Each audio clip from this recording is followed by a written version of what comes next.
Hi friends, இன்றைக்கி என்ன பார்க்க போகிறோம் அப்படின்னு பார்த்தீங்கன்னா, தைச்ச ஸ்லீவில் வந்து நம்ம வந்து ஒரு டிசைன் பண்ண போகிறோம். அது எப்படின்னு பார்க்கலாம் வாங்க. இப்போ பார்த்தீங்க அப்படின்னா, ஒரு 1/4 இன்ச் அளவுக்கு ஏற்கனவே தையல் போட்டிருக்கோம் நம்ம.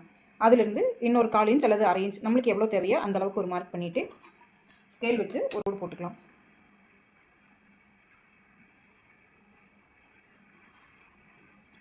இப்போ கோடு போட்டுட்டு ஊசி நூல் வந்து நம்மளுக்கு என்ன கலர் வேணுமோ அதை வந்து நம்ம ஊசியில் நார்மலாக எப்போ கோர்க்குற மாதிரி கோர்த்து முடி போட்டுக்கலாம்.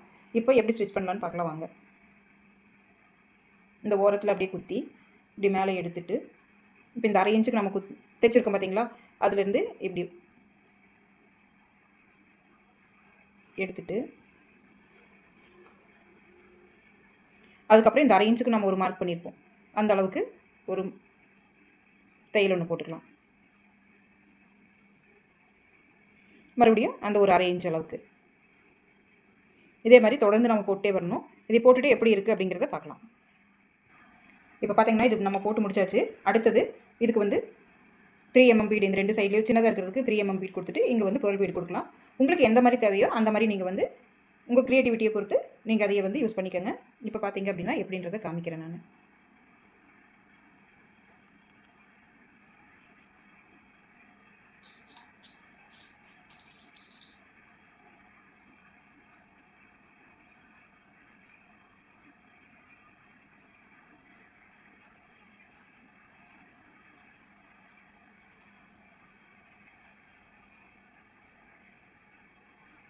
ஒரு 3 mm பீடு, அடுத்தது ஒரு 12 பீடு.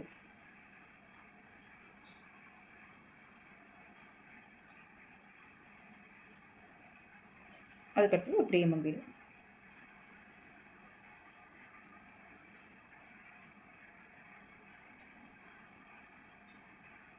இப்படியே நம்ம ஃபுல்லாக போட்டு வர வேண்டியதான். போட்டுட்டே எப்படி இருக்குதுங்கிறத நான் காமிக்கிறேன். இப்போ பார்த்தீங்கன்னா போட்டு முடிச்சாச்சு. அவுட்லுக் வந்து இந்த மாதிரி தான் இருக்குது.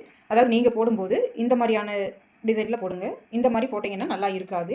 அதே மாதிரி பேர்லோ பீடோ வந்து இந்த ஓப்பன் தெரிகிற மாதிரி நீங்கள் போட வேண்டாம். அந்த ஓப்பன் வந்து சைட்லேயோ இல்லைனா கீழேயோ போகிற மாதிரி நீங்கள் போட்டிங்க அப்படின்னா இன்னும் நல்லாயிருக்கும் பார்க்குறதுக்கு உங்களுக்கு. இந்த நூல் சாயம் போகுமானா சாயம் போகாது. அதே மாதிரி நீங்கள் வந்து கழுத்துக்கும் இதே மாதிரி டிசைன் வந்து நீங்கள் பண்ணிக்கலாம். பண்ணி பார்த்துட்டு எப்படி இருக்குன்னு எனக்கு கமெண்ட் பண்ணுங்கள். அடுத்த வீடியோவில் பார்க்கலாம்.